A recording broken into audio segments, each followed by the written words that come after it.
attention on them that they had. That everyone has to watch out for, as you're seeing in our overalls. Yeah, 13 points ahead of GeekFam, who are currently set at 37. But honestly, for Valdez in that game, what I saw was a team that, sure, they came second, but they had a lot of confidence on side. Martin took a very aggressive angle. They'd actually pushed out the majority of the circle, so about 50% of it was completely barren, with Valdez taking the majority of it. And I think some of those off angles were maybe less ideal than others. I think Martin had a really good one. Gui, unfortunately, pushing up into the grass where he's actually looking uphill means that the player towards those hay bales looking down can easily spot that body in the hay itself. So I think that was maybe a bit of a misplay, but the main thing is that they're playing with confidence, and coming into the first day with that kind of confidence just flows into the rest of this elite competition. So you know that Valdez is getting off to a really good start. Malaysian team and GeekFam though in second place. Honestly, I'm really proud of these guys. I'm really proud of Malaysia overall, because they have just been pumping out talent. I think they've had a couple of players been taken over to Team Secret now, but GeekFam, they still stand tall here.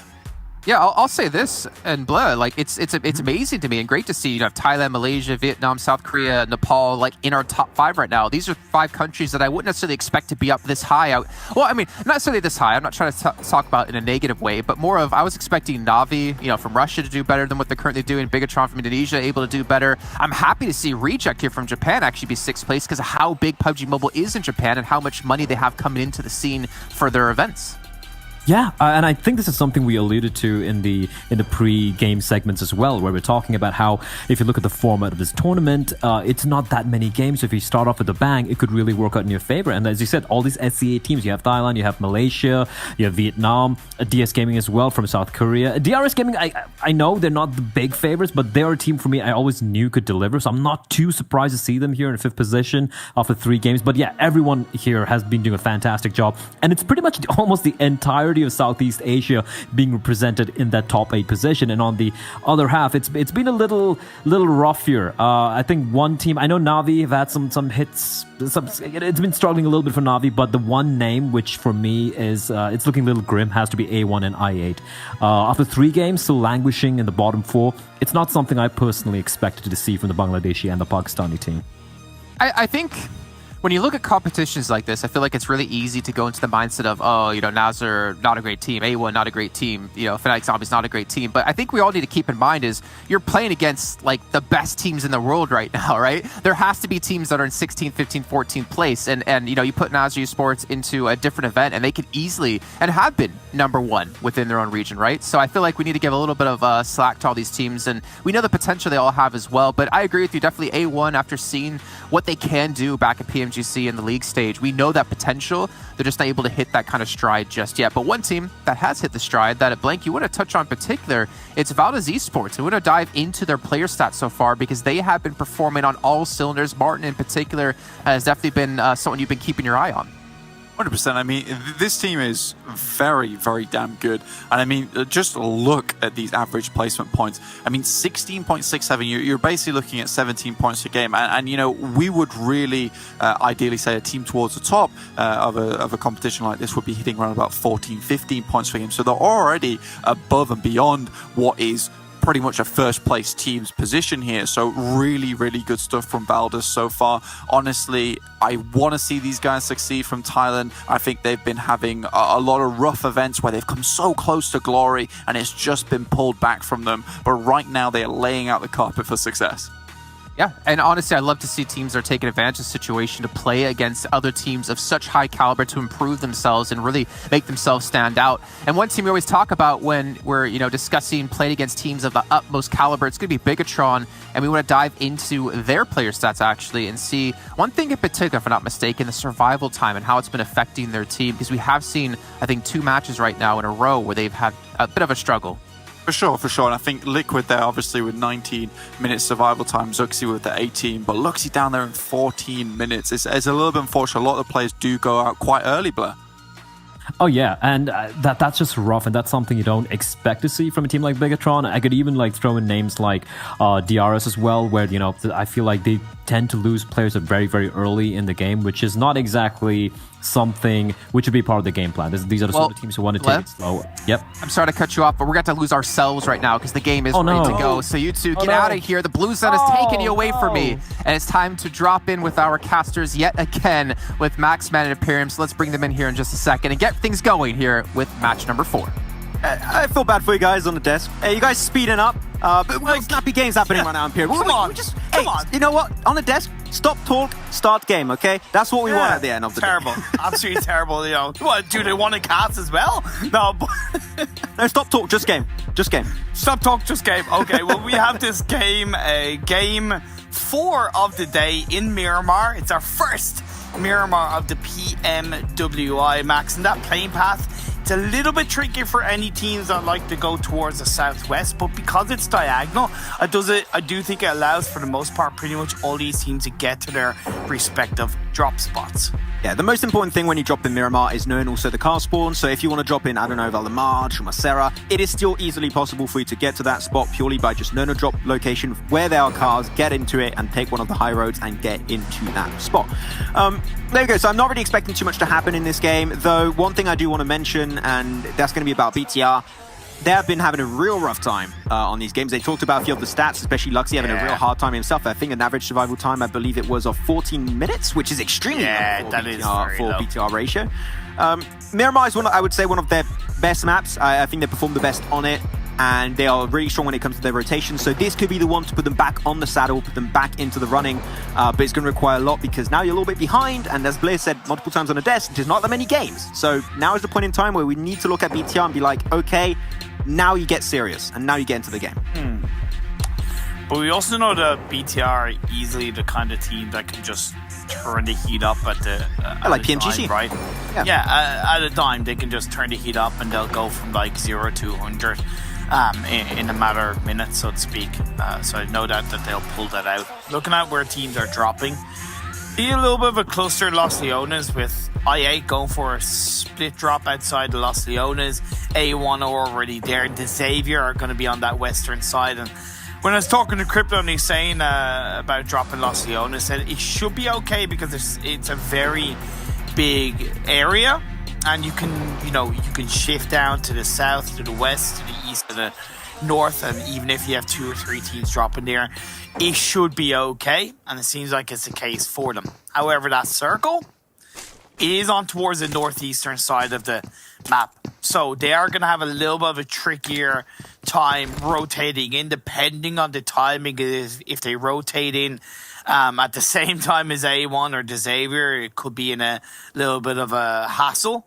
One thing I noticed as well is that nobody has dropped in Picado, Max. Nobody at all. It's free. BTR typically drop there, and they changed it. So intriguing to know what the game plan is for them at least this time. Though I want to touch upon what you said of maybe being a little bit hard to move away from Los Leones. I think it's actually relatively easy for them because we see the playing path. And one thing that I think a lot of these teams, literally all these teams are the best team of their country. That is straight up facts. That is how things work out. That is why you're at this tournament. That is why you're at this level of play. And they know how to read circles and also playing path when they work together. And you can have very easy entry points. Here you're looking at the southern western side of the circle. It's a very easy entry point. So I'm expecting very easy things to come out. Though, this is not going to be an easy fight, as we're going to have DS Gaming taking that assault onto Yala Esports. And Yala being extremely spread away from each other, actually doing a 4-man spread. DS Gaming pushing as a 4-man, there's nothing you can do, and Yala Esports just give away and just, okay, take one player, but we are not fighting this time versus DS Gaming. And it's also even worse because the top damage player from their team, Ida, is the one that has gone down, so that kind of takes a lot of strength away from their potential coming into later stages of the game. But DS reacting really well, in this game, and it's a pattern we've seen and a trait that we've seen from them in the game so far, right? They react very well to anything that happens around them, whether it's a circle shift, whether it's a team around them. Their ability to just make that decision, and that comes down to strong IGLing and good communication to the team with the team, shows that they are more than able to compete with the best across the world. Oh, very clearly, I think so. So, Jamal, okay, just going to jump on over. He's going to be making it out of the range of DS Gaming. But I find this very interesting, and that's something that Jason talked about on the desk, is normally when you talk about South Korea and gaming, especially on FPS, they are really strong. And when I've watched a few of the Korean tournaments happen for PUBG Mobile, it seemed like the meta over there is very orientated towards strong rotations. Like, I mean, 10,000 IQ rotations. You're like, wow, I didn't even think of that. I didn't think it was even possible. And I think that the gunplay was missing, should I say. Especially when I'm thinking back on the PMGC League stage, we had Archer, right? And I had actually quite a few. I had a lot of issues with Archer back in the day. But the rotations were pretty strong, but how they took fights was very weak. And it seemed like things have evolved, and now they have improved. Not only just this team, but the entire South Korean ecosystem of PUBG Mobile has improved, and now they are ready to take these fights. And that is definitely something you need when you are taking fights versus the best teams of their own respective countries. Totally agree with you. Sarah from Reject goes down. Yes, pick another kill off. That's 2. Keep them coming, guys. That's what DS are saying. Keep them coming. Come on. Come on. Feed me more. Feed me more. I'll take it all day, every day. Fantastic start for them. Reject's rotation with Scout fortunately doesn't work out. Valdez are still in San Martin, which I worry about a little bit. Now, it's more on the western edge of San Martin, which I think is okay. But again, the timing of their disengagement away from the city is going to be incredibly important. DRS dropped in Power Grid. They moved a little bit more heavily up north now into a centralized position, quite high up, overlooking Craterfields Hill, the hill outside El Pozo, outside of San Martin and Hacienda. DRS are in a fantastic position right now, but they're also looking to even go deeper in by going up onto that hill outside El Pozo. And every time we talk about DRS and then playing onto this map of Miramar, I think back on PMGC League stage when we had one of the most insane finishes. It was Nepal versus Nepal, Abrupt Slayers versus DRS. And it was one of the most interesting and hyped up matches that I've seen in a long time. And it's great to see that the Nepali region in general seems to be really strong on Miramar. They are some of the best, I would say, on there very clearly when you're looking at the international stage. And DRS just encapsulates that kind of mindset, and their rotations show it, especially in this game, right? You just mentioned that Nepal and Miramar is just like a cocktail and a great recipe for success, and hopefully that could now reward them with, I was going to say a win, but actually that would be another win. They got himself a win on Sanhok, so we'll see if they can get himself a double whammy coming their way. Maybe GeekFam will be the first team to get a back-to-back. Also, yeah. Dropped in El Pozo. They've gone a little bit up north, more towards the Craterfields Hill. Close to Navi, though. Navi dropped in Le Cobre area, and they're going down south. So a lot of teams kind of thinking a little bit similarly in terms of path lines to head into a strong area of this phase 1. The only problem about being on the kind of western side of Craterfields is you get very little information more towards the eastern side of the map, and if phase 2 shifts down to southeast, that'll of course make it a little bit trickier for the likes of Navi, GeekFam, and hell, even Blacklist, who are on the very, very northeastern edge of the circle. I'm having a hard time in what's going on with Myth. You're just having a hard time? Or do you need to talk about it? Every time I'm casting with you, I think I'm having a hard time. Bro, that was just a bit harsh, man. Hey, bro, you dissed my pancakes earlier, okay? That was not okay. It was completely out of the realm of things you should be allowed to say against me, so I just had to fight back. No, I love casting with you, man, you know it. But Team Myth, they tend to really want to play edge, like a little bit too much, I would say, from time to time. This is great. On the circle like this, I think that's great. But now, and especially with the phase 2 like that, maybe you got to start thinking of trying to actually get into the circle. Maybe not center, but actually get in there. They play in the blue quite a bit, and I think especially on that Sanhok game we had earlier, it did hurt them a bit. And they actually lost their life. I believe it was versus Blacklist International. So playing edge is fine, and playing in the blue is fine if you want to delay that rotation, but when you have to push into the circle, you can't delay it. The more you delay it, the slimmer the chances are that you're actually going to be in a good spot with 4 players remaining. I agree. The fact that they've got 3 kills in 3 games speaks for itself. Sinister nearly getting caught out. Nasser looking to finally start off their day 1 of PMWI. Disappointing performances so far from Nasser, representing Jordan. Strong country when they're given the opportunity. Dante playing a forward, though. A1 are not to be messed about this, though, let's be fair. They lit up the scene back in PMGC. They stole so many hearts, and since then, they have been realistically the best team and the biggest representatives of Bangladesh and PUBG Mobile esports, and they're not looking to stop anytime soon. I wonder if Dante's still mad about the nade on Sanhok. He's gonna get Sinister back at some point, I can tell you, man. He's gonna get him. But there's a little bit of back and forth, just mostly around information gathering. Sinister was able to heal up back to 75 to 80% HP, so he's gonna be ready to take this fight. And he's got to be careful. He's got that gun peeking over the hill, so that's something A1 could capitalize on. It's Dante trying to move on down. I think they understand that HMDA is just completely spread, and they are slowly going his way. They have no idea. Sinister instantly bites the bullet.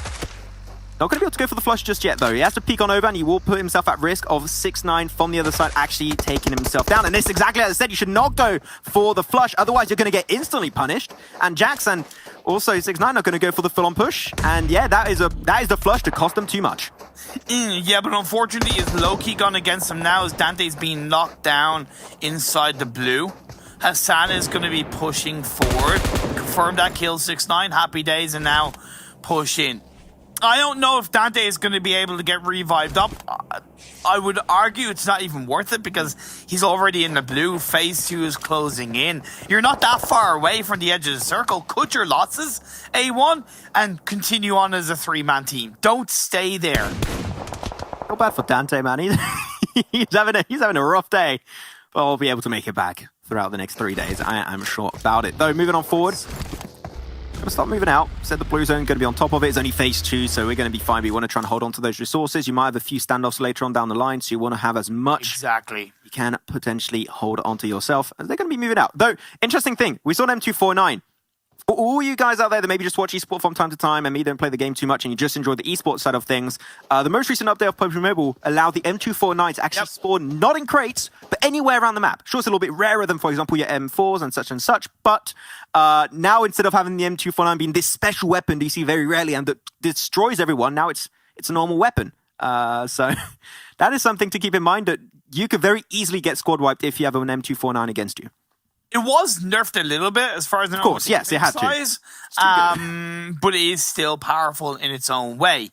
Myth, I believe, have gotten a kill onto one of the reject players who are now down to 2, Divine and Lapis. So that's good by Myth to recognize an opportunity to get a kill. Phase 3, though, shifting down south into the Picado Hills along with San Martin in play. And Valdez's position is absolutely spot on. It's that kind of massive, I suppose, kind of like a Titanic level kind of front row seat information position that Valdez hold on to. They overlook San Martin. They're able to get an eye on teams that are on the southern side of the circle as well as the north and the west. So Valdez are in the perfect position unless they, of course, get breached. We'll see as here we go. That's the fight happening. A1 gonna get marched upon, tipping on their toes. That's gonna be Fnatic Zombie. Salam had no idea what's about to hit him on the head, and he instantly gets bonked out of the lobby. Fnatic Zombies now have the intel that A1 is in fact in a position right up north of where they are, so they're going to try and go for the long way around, wrap around, avoid the fight. They're talking about avoiding the fight. DRS trying their best to avoid it, but they just can't. They have to crash inside the compound. Neeman, Mafia, Ninja are going to be pinned down in this location. The nades are going to be flying on by. Galzin could be knocked on down. The nade a little bit too short on the throw, unfortunately, as Galzin able to actually make it over, but they're even getting shot from high above. Zeus has seen this unfold from a distance, like, what's happening here? We're just going to take all the kills and snatch it for ourselves. Of course, opportunity to third party. It's something that Zeus are very open to. And look, I get with DRS. They kind of committed to that more western side of the circle on phase 1, phase 2. But the hill that Zeus holds on to, DRS should have been there, to be honest, from phase 1. That's the hill that I was really looking at DRS going to, but because they didn't, they're paying the price for it. They're not out of the game just yet. They've only lost 1 player. And because Zeus is kind of overlooking from the other side of the hill, GeekFam are a little bit distracted by Zeus more than DRS. So that allows DRS to at least stay out of sight, out of mind. God. We got nice little bolt action coming out actually from down below with the Car 98. Got to be careful. Don't peek your head out too much. Oh, I thought that was going to be a connection for a second onto Ziol, but you'll be able to hold on to it. Gotta say, we opened our PMGC cards right recently, and I got like, I think I got 30 or 40 yols. It's a cool card, but it's got a lot of the lads. Also, I have a signature Ably. Just putting that out there. Oh, true. I have Ably's signature, and I have Tixie's. Man of culture, I see. Man of culture. You know, so I'm their trade. number one fans. We'll have a few trades going out as DZAVIA now going to be pushing their way forward. Also, they're looking to enter from the northern edge. Though if the circle goes down south, so many teams are going to be forced to take these fights, especially, for example, Na'Vi and DZAVIA. So this shift is going to mean a lot. But actually, this is amazing for Zeus. Hey, entirety of their hill on which they are currently in the position, is currently inside the circle. They don't have to move, while they can still keep pressure down on DRS and GeekFam down below. This is huge for them. That could result in a lot of kills coming their way. But you also can't get tunnel vision, right? Because now there's a free opportunity for i8 to breach on top of the hill and maybe pick Zeus from the side. And I think Icy is going a little bit more towards the south to try and be aware of that. So Zeus, good thinking. Again, don't get tunnel vision. Looking at Navi, though, they have a 2-2 split inside this circle. Very interesting. I don't agree with it, to be honest, because we're in phase 4 already. It's that time of the game where you really need to stick as a full squad or 3-1, so you're ready to protect the stranglehold of your position inside the circle, while Myth starting to wake up, put on a little bit of makeup, and get a little bit crazy up inside this Miramar map. Or Divine is hoping, but they know this was only a knock, and they're now to go for the flash. They should be aware that there's a chance the player's going to be here. Divine goes for the shot. AK in hand, goes for the bloom shot, but only one bullet is all you need, and that's it for Reject. Unfortunately for them, the Japanese team is going to be out of the game in 16th. First team to be eliminated on this Miramar game, and the only Miramar game of the day, actually, so you need to try and have the impact while you still can. But now all the teams actually moving in, and actually not many squad wipes. Seeing how big this circle is and how little amount of teams actually inside the circle, I was expecting us to be maybe down to maybe 13 or 14 by now, but it's a lot slower than expected. It's just teams have kind of lost a player or two and then disengaged away. So we still have the high volume of teams, but we are down to 50 players, with 6 being taken out from Valdez. Gives an opening for Blacklist International to push up this hill towards this compound, but Yala are somewhat around them. Nasser are as well, despite those two teams being down to a sliver of players. Well, Zeus, they've created a little bit of a gap for possibly GeekFam and DRS to breach in onto the edge of the circle, but it realistically makes sense because they have to worry about i8 on the other side, like I pointed out earlier on. Not gonna lie, this is the first time I'm casting GeekFam, and I'm already a fan of their rotations. I mentioned the rotation they did early game, last game in Gatka Fields to get the high ground, get the intel, and to facilitate further rotations.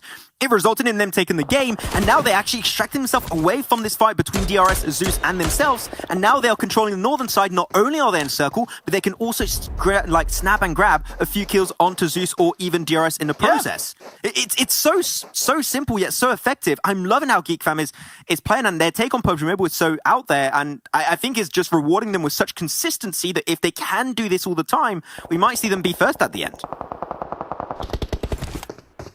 Hope that comes to fruition. Till that happens, there's a lot of teams around them that are ready to challenge, contest, push into their limits. For GeekFam, I would love to see them actually wrap around the side of that building and go to the compound. I feel like that's a little bit of a safer option, as well as preparing for a potential phase 5 shift in that direction. I understand if they don't have vehicles, they might be afraid to head towards that area as Fnatic Zombies and i8 are engaging. Icy comes in to get a backstab from behind, puts even more pressure on i8, and they lose a player. Fnatic Zombies from United Arab Emirates must give it a fair shot, but seem like it will not go any further, apparently. So that's going to be the end of their story on this Miramar game, as they're going to have to now leave the other teams around them and move their way forward. Yala Esports also getting picked away. There you go. This is the tipping point. This is the moment where I thought, there's not enough space to fight from. But now the teams are slowly but surely getting decimated one by one. Fnatic Zombies, NASA, Reject, and Yala Esports will be the first 4 teams to be taken out. Now only 12 shall remain and prevail. But Na'Vi still for a relatively big spread in this circle. Just now phase 5. Is this too much? Are they knocking down more than they can shoot? No. Sorry, never mind that. We've got BTR breaching upon A1. The PMGC battle. We'll see. Comes back up. Who's going to come out on top? It seems like BTR are in a much better position because A1 are closer to the high ground, although that's working out. Nice. They have Zeus from behind, and a lovely grenade puts the end to Jax. I see that. Hey, we're going to get vengeance for the PMGC. Man, that's a double! ZExi, you're smurfing it with those nades. What are you doing? Gonna get a third, a little bit short. We'll get some tick damage down onto Jackson now with the M249. He picked it up in a building earlier, and he's ready to mow down the competition. Sinister has nothing to do. He is just a slither of HP remaining, and he is taken down. BTR get vengeance for the PMGC, and has 4 kills coming their way.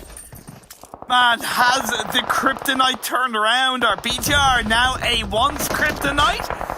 Well, look, for the time being, that has been the case, but we switch on over to DS Gaming being put under so much pressure as Myths.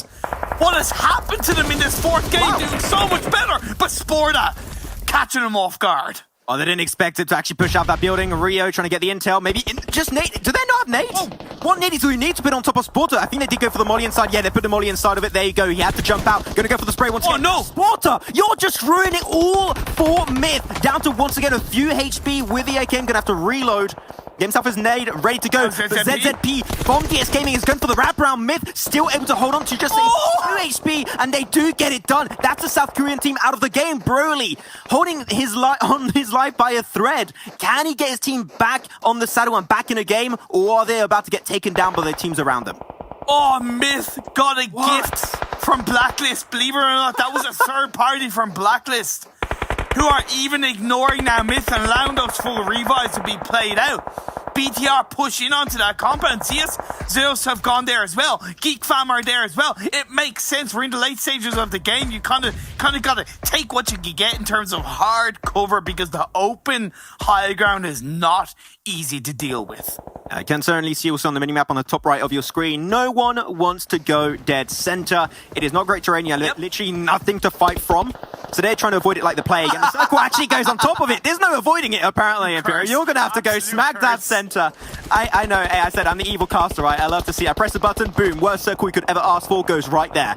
Zeus have yet to move forward, though. And unfortunately, not unfortunately, that's an amazing shot. Concept going to be like, where did that come from? I have no idea. Zeus still has a 4-man. They need to start thinking of pushing their way forward. If they get a few knocks, that's going to make that shift so much easier for themselves.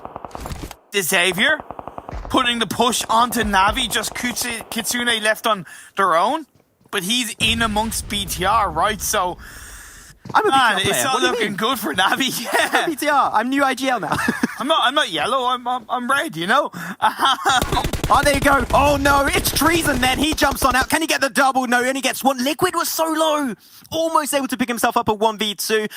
It's still a better game than what we saw in their 2 first performances. Last game was also a really good increase for Na'Vi, but this one did end a little bit shortly for them, and it did not go their way. But still, Na'Vi normally will be able to get the res, and they will be back up as a 2-man. But Liquid, he's just surviving so much. He has the high survival time for BTR, and it goes to show the newest edition is a great addition for BTR. Oh, yes, indeed. Can we really call him a new addition anymore? As Concept gets a beautiful nade onto Brody. Man, Myth, can you stop getting naded, please? Come on, guys. You're better than that. As Valdis continue to put the pressure on towards the other side. Myth once again down to just 1.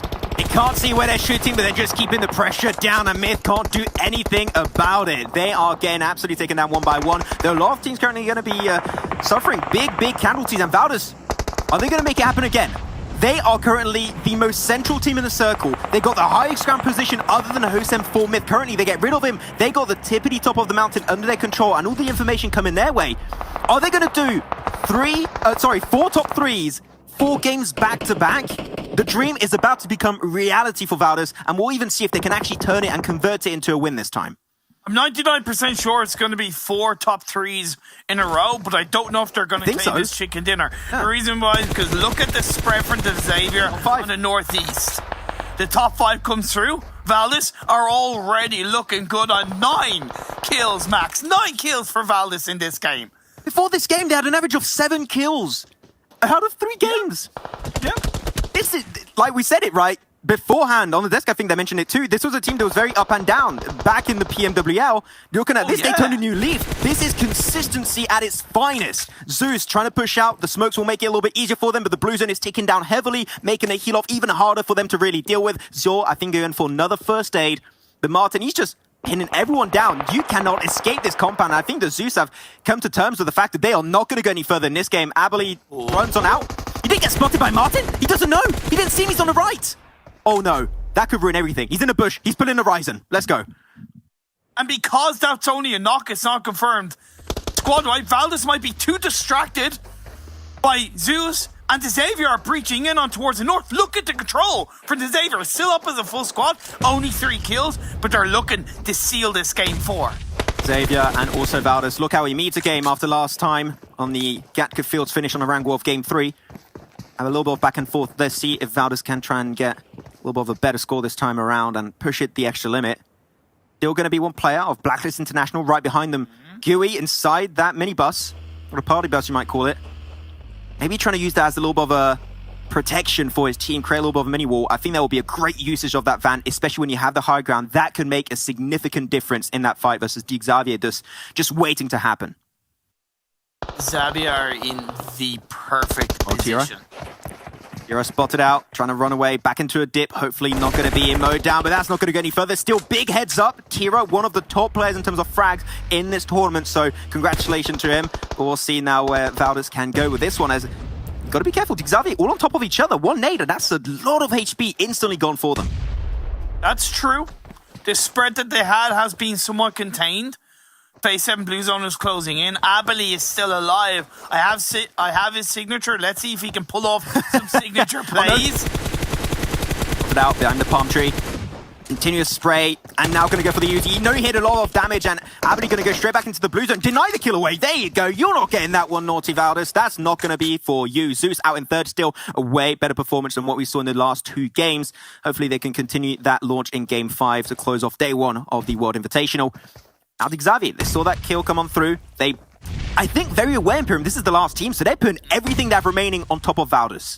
Oh, big, there you go. A beautiful grenade. Ui's out. Now you got to go for the full-on push. You need to get every single player down. Valdez going to be using another one potentially, and now they're down to 1. It's only Martin. He gets flashed up. He has no idea where he currently stands. And Martin, you have to fight your way tooth and nail through. The car explodes, gets an extra knock, gets another one. No way. Martin, are you going to make the clutch play happen? He makes it come through, and that is going to be the game finally coming on through from none other than Valdez Esports.